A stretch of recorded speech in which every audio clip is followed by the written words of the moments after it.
autoridades y tenemos por ahí un analista político que Así puede es, Ramiro Rivera está con nosotros de manera telemática para conocer sus primeras impresiones de lo ocurrido el día de ayer y lo que espera en los próximos días también en cuanto a la ayuda de la Asamblea Nacional en esa gobernabilidad que necesita el presidente Daniel Noboa. Ramiro, muy buenos días, gracias por acompañarnos. Bienvenido a Noticias 7. ¿Cuáles son sus primeras impresiones de la jornada de ayer? Muy buenos días. Una jornada democrática porque llegó el momento en que la Asamblea Nacional tenía que constituir sus autoridades. Era elemental que la presidencia de la Asamblea recaiga en el bloque mayoritario. Ahí veo gente que se escandaliza sin razón. Solamente recordemos la historia que cuando el correísmo triunfaba, se llevaba no solamente a la presidencia de la Asamblea, sino las dos vicepresidencias, más las vocalías del Consejo Administrativo de la Legislatura. De tal manera que me parece normal, veo importante que se haya incorporado una representante del movimiento indígena y de Pachacuti en la segunda vicepresidencia. La novedad obviamente es el resquebrajamiento del bloque del correísmo, el desmembramiento a última hora del grupo denominado Reto, quizá con la trampa de pretender cazar un puesto en el Consejo Administrativo de la Legislatura, pero ahí está una legisladora elegida por las filas de la Revolución Ciudadana. Ahí está también el partido de gobierno, el Partido Social Cristiano, y de tal manera que me parece una composición democrática. La democracia tiene un principio que se llama el principio mayoritario, es decir, aquel que tiene mayor apoyo electoral tiene las mayores prerrogativas y facultades para gobernar y administrar las instituciones del Estado. Doctor, hoy buenos días. El correísmo ha pasado a ser minoría. Sí. ¿Usted cree que hubo ganadores y perdedores con la jornada parlamentaria de ayer? Bueno, en todo proceso democrático hay gente que gana y hay gente que pierde. Y en democracia hay que aceptar la victoria de quien lo ha ganado y aceptar la derrota de quien lo ha perdido, siempre y cuando haya una cultura y una visión democrática de valorar los principios que representan la democracia liberal y representativa. Ha ganado Daniel Noboa largo, con más de 10 puntos de diferencia. Creo que entre otras razones porque es la primera vez que no ha habido manipulación electoral. En la primera vuelta hay quienes sostuvieron que existió una manipulación donde a Noboa lo bajaron 6 puntos y a la señora Luisa González 4, pero claro, el señor Correa se inventó pues una especie de alquimia del fraude, ¿no es cierto? Una teoría estrambótica, media enloquecida, que nadie le cree. Pero hoy hemos visto, por ejemplo, que la prefecta del Guayas reconoce el triunfo el alcalde de Guayaquil, el alcalde de la ciudad de Quito está en silencio, no sé si por miedo o temor al señor Correa, quien ni siquiera sé que le contesta las llamadas, porque en la segunda vuelta también el alcalde de Quito reconoció el triunfo amplio y contundente del presidente Daniel Noboa. Es la dinámica de la política. Y en la dinámica de la política a unos les toca ganar y a otros les toca perder. Y no todas las predicciones que uno puede sostener tienen que comprobarse de la manera más exacta, porque la política es dinámica, la política tiene imponderables, tiene momentos, tiene circunstancias, y porque en la política todo aquel que ingresa a la misma tiene intereses. El problema es si los intereses son legítimos o si los intereses son egoístas. Ese sí es el tema que hay que examinarlo. Ramiro, usted menciona que no le recibe las llamadas a Pavel Muñoz. Aguiñaga dice que está evaluando su permanencia en RC. Las primeras declaraciones de Aquiles Álvarez fueron una felicitación a Niels Olsen. Es decir, esto puede convertirse en un alejamiento mayor con el líder de RC, un quiebre mayor todavía y que se salgan todos ellos de las filas como él hizo precisamente la invitación, que deberían desafiliarse. Bueno, los caudillos no son para siempre, ni los partidos no son para siempre. Todo es transitorio, todo es finito y nada es perenne e inmutable. Y yo ya, claro, tengo mis años y me van a dar la razón la generación de los 70. Pero cuando el CFP ganó las elecciones con la democracia popular y bajo el liderazgo del presidente Jaime Roldós, en pocos días se dividió el CFP y surgió el roldosismo que apoyó al gobierno y el resto que se quedó con don Assad Bucaram. Yo creo que la predicción de que llegó el momento de el inicio del desmoronamiento, del resquebrajamiento del populismo correísta es obvio. Están 8 años fuera del poder, más tendrán 4 años de 8 que le da 12, más tendrán 4 años adicionales, 16. Hasta eso el señor Correa pues ya probablemente ni siquiera podrá caminar. Entonces, ese movimiento se va resquebrajando, porque el líder populista, si bien es el que manda, ordena, dispone e impone, en su organización también hay figuras que van creciendo, que tienen personalidad propia, que tienen alas propias, que pueden volar independientemente, que tienen aspiraciones legítimas. Es decir, pensemos en la prefecta del Guayas, que al parecer viene haciendo un buen trabajo. ¿Qué puede aspirar para el futuro? A lo mejor ser candidata a la alcaldía de Guayaquil o a la presidencia de la República. Pavel Muñoz debe tener también aspiraciones políticas. Entonces, las figuras van creciendo y van dejando de ser muñecos o plastilina con las que juega su líder. Y doctor, yo a eso se suma algo sobre lo que usted está mencionando, y ayer lo dijo Anabel Assim, que ella esperaba que la oposición esté renovada, que sea distinta. Pero hablando del futuro, también quería aprovechar para preguntarle, ¿qué opina usted de lo que dijo ayer el presidente, de que la Asamblea Nacional actual se convierte en un motor y no en un freno en materia de gobernanza?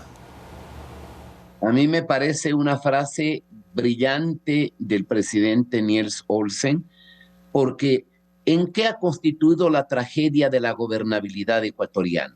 Y nos quejamos, ¿no es cierto?, de la pugna de poderes, del choque de trenes, del estancamiento y de la parálisis. Que un país no va a ningún lado si un presidente está maniatado de pies y de manos con un parlamento que le chantajea, le bloquea y no le da viabilidad en nada. Entonces es un freno para el progreso del Ecuador. ¿Y qué significa la gobernabilidad?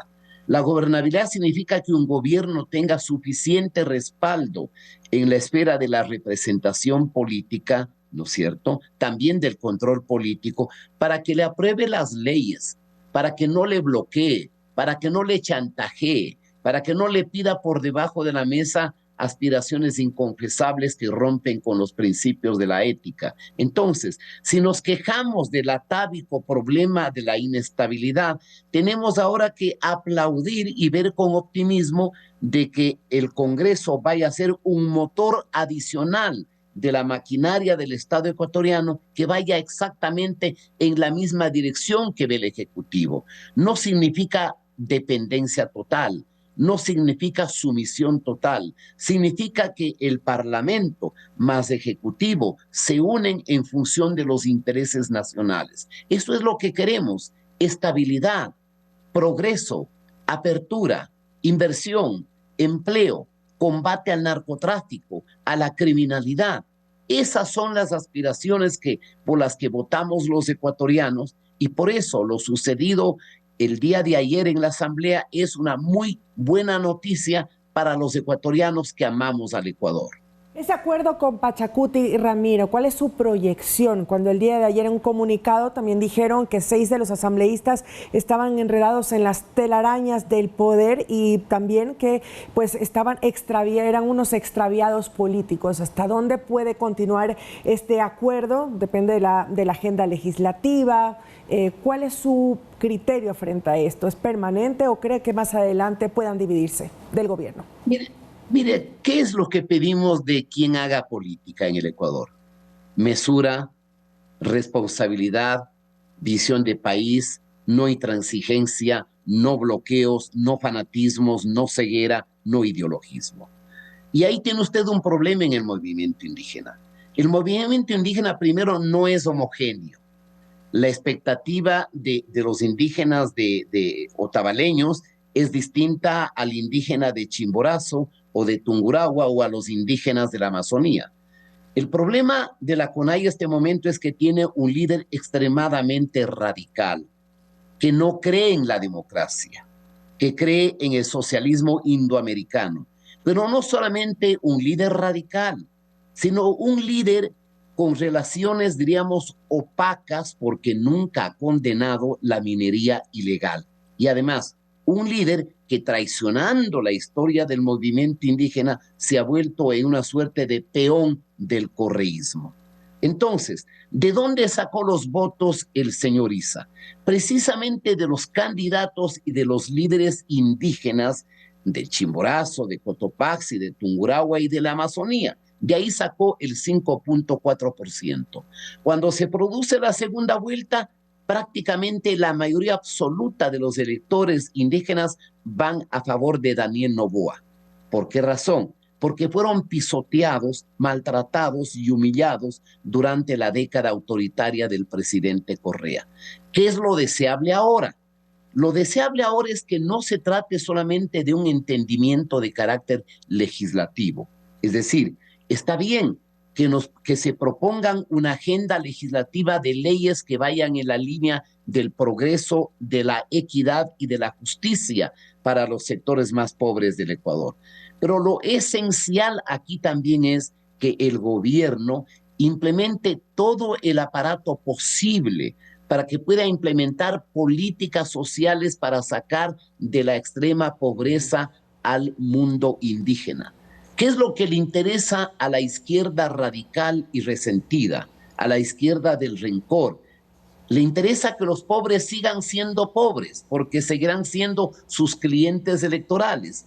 No creo que al señor Issa le interese la prosperidad del movimiento indígena que no sea la prosperidad de su familia, ¿no es cierto? Entonces, necesitamos que sea un entendimiento orgánico, profundo y que dure por lo menos 2 años, porque para el 2027 vienen las elecciones seccionales y cada uno tendrá su estrategia en función de su clientela electoral. Ahora, y no necesariamente del interés nacional. Usted menciona, doctor, lo que se viene a futuro y en lo que se tiene que trabajar con esta asamblea.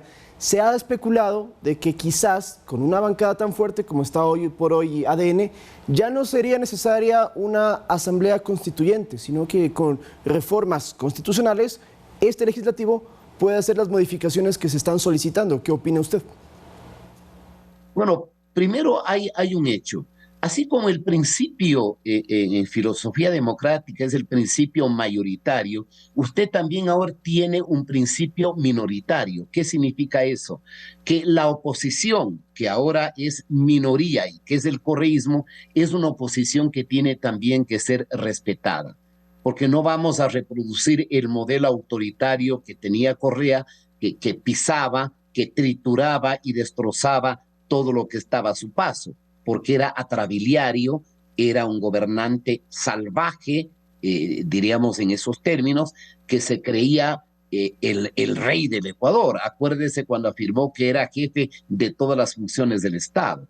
El segundo elemento, si queremos cambiar la Constitución, encontremos el camino más expedito para el Ecuador. Y me parece que el camino menos apropiado y oportuno en este momento para el Ecuador es una constituyente que duraría 2 años con 3 procesos electorales, y el ejercicio del poder desgasta y se podría perder. Entonces no queda sino el camino de las enmiendas y de las reformas, para lo cual necesita solamente usted la mayoría absoluta de los integrantes del Parlamento, conforme lo dice el artículo 442 de la Constitución, y para lo cual usted ya cuenta con una media docena de dictámenes de la Corte Constitucional que dice qué es lo que se puede hacer. Por ejemplo, hay que castrarle al Consejo de Participación Ciudadana, para que no sean 4 personas las que designan las dignidades importantes, con lo cual el correísmo tuvo más de una década de hegemonía total. Y ahí sí que no decían no decían absolutamente nada, ¿no es cierto? Ahí le tenían al señor Poli en la Contraloría, le tenían al señor García en la Procuraduría, le tenían a fiscal al señor Vaca, le tenían en el Consejo de la Judicatura al señor Yal. Gobernaba todo, absolutamente todo, de manera trabiliaria, y no decían nada. Entonces ahora, a través de la reforma constitucional, usted puede introducir reformas a las funciones del Estado, volver a los 3 poderes del Estado, eliminando ese adefesio de 2 funciones que no tienen sentido y que fue un invento del chavismo. Puede crear un sistema legislativo bicameral, donde a la Cámara del Senado vaya la gente más madura y más preparada, que tenga mayores facultades, que sea una Cámara de moderación y de control de la primera, y puede reforzar mecanismos para que autoridades del control sea gente más honorable, con más probidad y que merezca esas funciones, porque lamentablemente el empobrecimiento de la política ecuatoriana ha implicado que la gente más preparada y la gente más honesta no se presente al parapeto y al show y a la teatralidad de las famosas selecciones y concursos que ha hecho el Consejo de Participación. Entonces, esta es la hora de imprimir de manera más rápidamente posible una reforma constitucional. Gracias por sus impresiones, doctor, y por su presencia aquí en Noticias 7. Buenos días. Gracias, buenos días. El analista político y excongresista Ramiro Rivera. Con esto vamos a una pausa y retornamos, que tenemos más información, y ya también tenemos en unos instantes a la canciller Gabriela Sommerfeld para hablar de coyuntura nacional y, como no, de la gira que tuvo el presidente en Europa y en Asia.